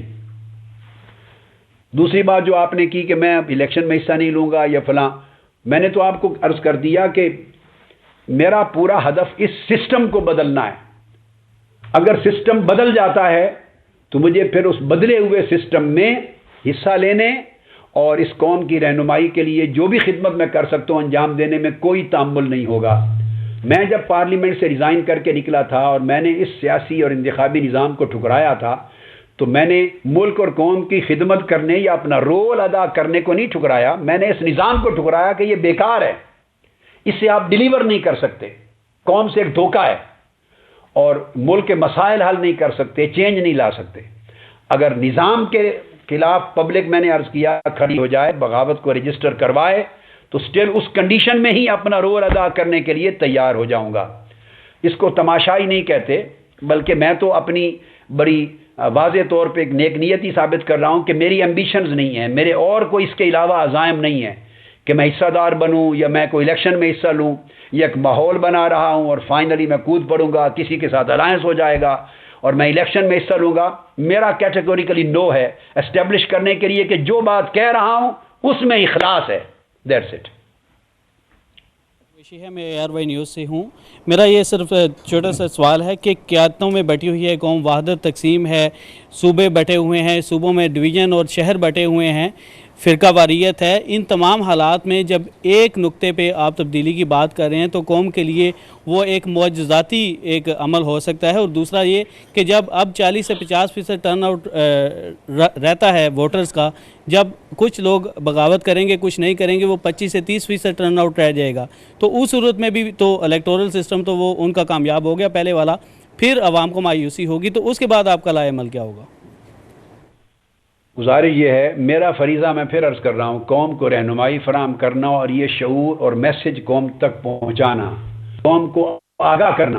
فیصلہ کہ قوم کے ہاتھ میں ہے, قوم جو چاہے اپنے مقدر کا فیصلہ کر لے. میرا کوئی جھگڑا اور لڑائی نہیں ہے ان سے. میں اپنا فریضہ ادا کر رہا ہوں تاکہ اللہ کے حضور جواب دہ ہوں تو میں سرخرو ہو سکوں کہ میں نے آگاہی کی, اطلاع دی. اب جو آپ نے کی 40 to 50% تو ٹرن آؤٹ ہوتا نہیں ہے. ٹرن آؤٹ ایکچولی 35, 36, 7 تک رہ گیا ہوا ہے. 40 میکسیمم جاتا ہے. اب پہلے زمانے میں تھا 50, تو شاید پہلے بھی کبھی نہیں رہا, بہت ہی کم, ایک آدھ الیکشن میں ہوا ہوگا. 35 to 40% ہے۔ اب آپ نے جو بتایا کچھ لوگ نکلیں گے کچھ نہیں، تو صورت یہ ہے کہ اگر کچھ نکلیں اور کچھ نہ نکلیں تو وہ بغاوت نہیں بنتی۔ بغاوت تبھی بنتی ہے کہ وہ 50 to 60% جو ووٹ نہیں ڈالتے، وہ ووٹ خاموشی سے گھر بیٹھے رہنا اور ووٹ نہ ڈالنا، اس طرز عمل کو چھوڑیں۔ ڈیفینیٹلی وہ ووٹ اس لیے نہیں ڈالتے کہ انہیں یقین ہے کہ ہمارے ووٹ سے کوئی تبدیلی نہیں آئے گی، ان کا اس سسٹم پر اعتماد نہیں رہا، اس لیے نہیں ڈالتے۔ اگر ہوتا تو ووٹ ڈالنے نکلتے۔ تو وہ جو 50 سے 60% مایوس ہیں، میں چاہتا ہوں کہ وہ مایوسی بغاوت میں بدلیں، اس میں تحرک پیدا کریں۔ وہ مایوس ہو کر گھر نہ بیٹھیں، باہر نکلیں اور اپنا فریضہ ادا کریں، ایک۔ اور دوسرا یہ کہ جو افراد ووٹ ڈالتے ہیں، آپ یہ نہ سمجھیں کہ وہ اس نظام کے خلاف بغاوت کے لیے ذہنی طور پر آمادہ نہیں ہوں گے، نہیں، ان کے پاس اور راستہ نہیں ہے کوئی۔ جب الیکشن کا میلہ لگ جاتا ہے تو وہ چاہتے ہوئے نہ چاہتے ہوئے اس میں داخل کر دیے جاتے ہیں، برادریاں کھینچ کے لے جاتی ہیں، امیدوار لے جاتے ہیں، وابستگیاں لے جاتی ہیں، ماحول ان کو مجبور کر دیتا ہے۔ اور کئی لوگ بیچارے صرف ہوتے ہیں، ان رہنے کا شوق ہوتا ہے لوکل پالیٹکس میں بھی، تو ان رہنے کے لیے بھی شامل ہو جاتے ہیں دیکھا دیکھی میں۔ ان میں بھی میں سمجھتا ہوں کہ جو ووٹ ڈالنے والے ہیں اس میں نصف سے زیادہ تعداد ووٹ ڈالنے کے باوجود اس انتخابی نظام کے نتائج سے مایوس ہے۔ ان کو علم ہے، اندر ان کے شعور میں، دل میں ہے کہ کئی سالوں سے یہ تماشا جاری ہے، کبھی تبدیلی نہیں آئی، اس لیے وہ 5 سال گالیاں دیتے ہیں اور 5 سال کے بعد ان کو ووٹ دیتے ہیں، ان کو حالات مجبور کر دیتے ہیں۔ تو ان کو بھی آپ لے سکتے ہیں۔ تو مایوس گھر بیٹھنے والے اور ان میں سے مایوس طبقہ جو بامر مجبوری دے دیتا ہے، کوئی اور آپشن نہیں، یہ مل جائے تو بھاری اکثریت بن جاتی ہے۔ اور بھاری اکثریت اگر باہر نکل آئے، اقلیت اگر چاہے بھی ووٹوں کو، تو پھر یہ بغاوت ہو جاتی ہے۔ بغاوت 100% افراد کبھی نہیں نکلا کرتے بغاوت کے لیے، ایک معتدب ایک اتنا طبقہ نکلتا ہے کہ جو طبقہ پوری قوم کا اس سسٹم کو ریجیکٹ کرنا تصور کر لیا جائے، اتنا کافی ہوتا ہے۔ جی ڈاکٹر صاحب، میرا نام فروہ ہے اور میرا تعلق جیو ٹی وی سے ہے۔ میرا سوال آپ سے یہ ہے کہ ابھی آپ نے سیکنڈ ریلی کا اعلان کیا کہ جنوری کے منتھ میں ہوگی، آپ کیا سمجھتے ہیں کہ ان ریلیوں کی 8 جنوری کو جو ہوگی، آپ کیا سمجھتے ہیں کہ ان ریلیوں کے ذریعے سے عوام میں آپ تبدیلی لے آئیں گے؟ عوام صرف آپ کی بات سننے کے بعد اتنی ان میں چینجز آ جائیں گی، وہ بغاوت کی طرف نکل آئے گی؟ دوسرا یہ کہ آپ پاکستان تو آ نہیں رہے، آپ دوسری بات تبدیلی کی بات کر رہے ہیں، کیا آپ بھی کسی اسٹیبلشمنٹ کے اشارے کی طرف ہیں متوجہ، تاکہ کوئی آپ کی طرف اشارہ کرے تو آپ پاکستان آئیں اور عوام کے ساتھ شامل ہوں؟ یہ جو آپ کا دوسرا سوال ہے، اس کو پہلے لے لیتا ہوں۔ میں تو کسی اشارے کے لیے نہ متوجہ ہوں اور نہ کوئی اشارہ میرے فیصلے کو تبدیل کر سکتا ہے، اللہ کا شکر ہے۔ بہت سے مؤثر ساتھی احباب بڑی اونچی درجے کے، بہت ہی ہائیسٹ رینک سے تعلق رکھنے والے پچھلے 2 سال کوشش کرتے رہے ہیں، مجھ سے ملتے رہے ہیں، لندن میں آ کے 3 گھنٹے ملاقاتیں کرتے رہے ہیں بہت سے لوگ، اور یہی کہ میں آ جاؤں اور میں حصہ لوں اور میں لیڈ کروں، ملک کو ضرورت ہے میری، وغیرہ وغیرہ وغیرہ۔ تو میں نے جو باتیں آپ سے کی ہیں، یہی بات کہہ کے ان کو کیٹیگوریکل جواب دے دیا۔ تو میں تو ایسی ریکویسٹیں مسترد کر چکا ہوں، 2 سال ایفرٹ ہوئی ہے، کبھی ذکر نہیں کیا میں نے، آج آپ کے سوال کے جواب میں نے عرض کر دیا، اور میں تو ریجیکٹ کر چکا ہوں کیٹیگوریکل۔ میں نے کہا 1% بھی توقع نہیں ہے۔ میں جس سسٹم کے بارے میں بڑا کلیئر ہیڈڈ ہوں اور اس کو ٹھوکر مار کے آ گیا ہوں ریزائن کر کے کہ اس سے کچھ نتائج پیدا نہیں ہوں گے، تو میں اس سسٹم کا خود حصہ بنوں تو بہت بڑا جرم ہوگا، گناہ عظیم ہوگا۔ لہذا میں تو اس سسٹم کے خلاف باہر رہ کے جنگ، باہر رہ کے مطلب سسٹم سے باہر رہ کر، سسٹم کا حصہ بنے بغیر جنگ لڑوں گا۔ سسٹم بدل جائے اور پھر وہ سسٹم ڈیلیور کرنے کے قابل ہو، نیا سٹرکچر بننے کے لیے ماحول ہو، سسٹم بدلنے کا ماحول بن جائے، تو پھر میں اپنا رول، عوامی قومی رول ادا کر سکتا ہوں۔ مگر یہ جو الیکشن کا پروسیس ہے، پارٹیاں کھڑی ہو جاتی ہیں، پھر نئی بن جاتی ہیں پارٹیاں، پھر الیکشن میں حصہ لینا اور اشارے کے لیے اشارے کے ساتھ آنا، یہ چیز قطعاً میری لائف کے لیے نہیں ہے، اس کا کوئی تعلق میرے ساتھ نہیں ہے، اور میری لائف میں نہیں دیکھیں گے آپ۔ میں جو کہتا ہوں اس میں بلیو کرتا ہوں، جس میں بلیو کرتا ہوں اس پر عمل کرتا ہوں، اللہ کا شکر ہے۔ میں اپنی کنوکشن اور سنسیریٹی کے ساتھ قوم کو بتا رہا ہوں۔ اور یہ بات آپ نے جو کی کہ صرف میری ریلیز سے پوری قوم کو تو آگاہی نہیں ہو جائے گی، ہاں ان اے وے ایک اینگل ہے، درست ہے، مگر میرا تکیہ صرف میری ریلیز نہیں ہے، میرا تکیہ آپ لوگ ہیں، کو میسج کو آپ کے ذریعے پہنچنا ہے، ورنہ میرا میسج تو ریلی میں موجود لوگ سنیں گے، مگر آپ ان 1,00,000 2 لاکھ لوگوں کی بجائے 2 کروڑ تک بات پہنچا دیں گے، ممکن ہے 5 کروڑ تک بات پہنچا دیں، تو آپ کے ذریعے بات میری پہنچے گی۔ میرا بہت سارا انحصار آپ کی کار خیر پر ہے، آپ کے تعاون پر ہے، اور آپ اور ہم مل کر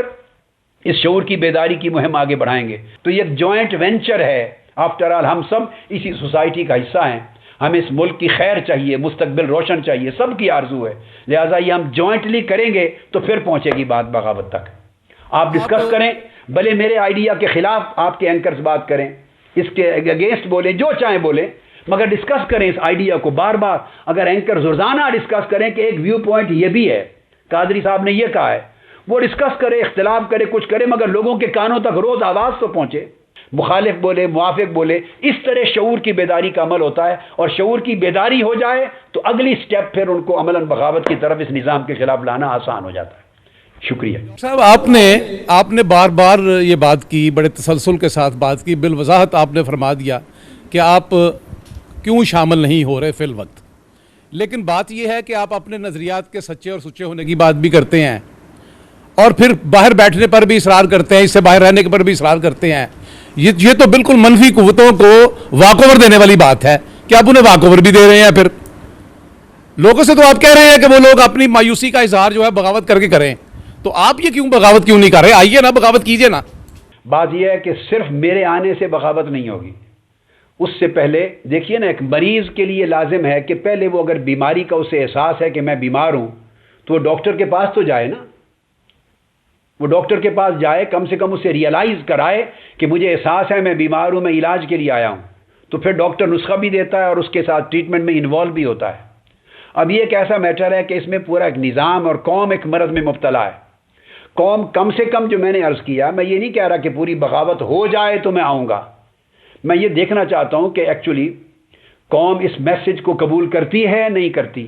ٹی وی چینلز اور اخبارات کے کی کاوشوں کی معاملت کے ساتھ۔ اگر وہ قبول کرتی ہے قوم اور اس کو ریجیکٹ کرنے کے لیے تیار ہوتی ہے، اور ایک معتدب حصہ عوام کا، طلبہ تنظیموں کا، ورکرز کا، لیبر تنظیموں کا، اور پھر بات کر کے لوگ نکلیں گے، ایسے لوگ بجلی نہیں ملتے جو نکل آتے ہیں، خودکشی ہوتی ہے نکل آتے ہیں، تو لوگ اس کام کے لیے بھی نکلیں کہ اس نظام انتخاب کے خلاف بغاوت کے لیے نکلتے ہیں۔ جب لوگ نکلنا شروع ہو جائیں گے اور ہر شہر میں ایک تعداد تھوڑی تھوڑی نکلے گی، بڑھنے لگ جائے گی، تو کم سے کم ایک سائن ہوگا کہ لوگوں نے اس تھاٹ کو، اس رہنمائی کو، فکر کو قبول کیا ہے میڈیا کی مدد سے۔ جب میں یہ سائن دیکھوں گا کہ یہ مریض آ گیا ہے علاج کرنے کے لیے، تو میں نے یہ نہیں کہا کہ انسسٹ کرتا ہوں باہر رہنے پر، ہرگز نہیں، میں آ جاؤں گا انشاءاللہ، یقیناً آؤں گا، لوگ مجھے اپنے اندر پائیں گے۔ ایسا تو نہیں ہے کہ میں نسخہ لے کے پھروں اور کہوں کہ لوگوں آؤ دوائی لے لو مجھ سے، علاج کروا لو، اور وہ کہیں ڈاکٹر صاحب آپ کی ضرورت نہیں ہے، ہمارے پاس اور ڈاکٹر موجود ہیں اور علاج بھی موجود ہے، ہاسپٹل بھی موجود ہیں، تو میں کہتا پھروں نہیں، میرا علاج سب سے بہتر ہے۔ تو اس طرح تو علاج مریض نہیں کرایا کرتے، اور میں نے یہ کام بھی کر دیکھا ہے، 14 سال اس کام کا انجام میں نے دیکھ لیا ہے۔ میں نہیں کہہ رہا کہ وہ ملین تک مارچ شروع ہو جائیں،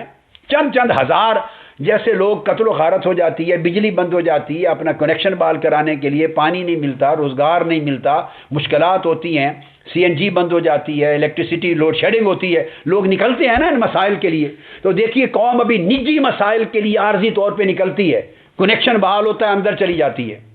مگر یہ قوم میں سے کوئی طبقہ، ایک جلوس کبھی نہیں نکلا آج تک، چھوٹا سا بھی، کہ جو کہے اس ظالم نظام انتخاب کو گالی دے، اس کو دفن کرو، اس کے خلاف نکلے، اس کو ختم کرو، ہم اس کو ریجیکٹ کرتے ہیں، ایک نہیں نکلا۔ تو میں چاہتا ہوں اس کے لیے نکلیں،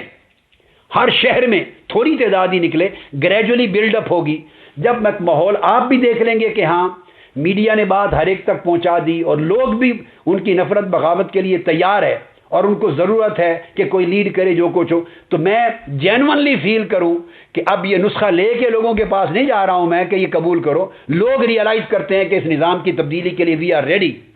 تو میں انسسٹ نہیں کرتا باہر رہنے پر، میں انشاءاللہ آ جاؤں گا۔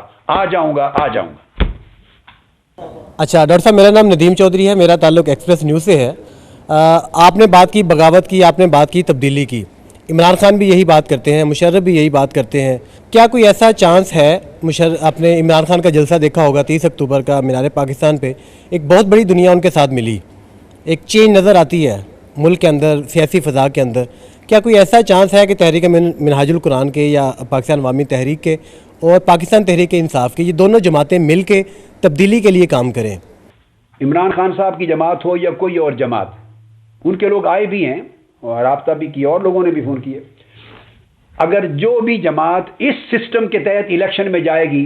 تو میرا ان کے ساتھ کام کرنے اور مل کے کام کرنے میں آنسر از کیٹیگوریکلی نو.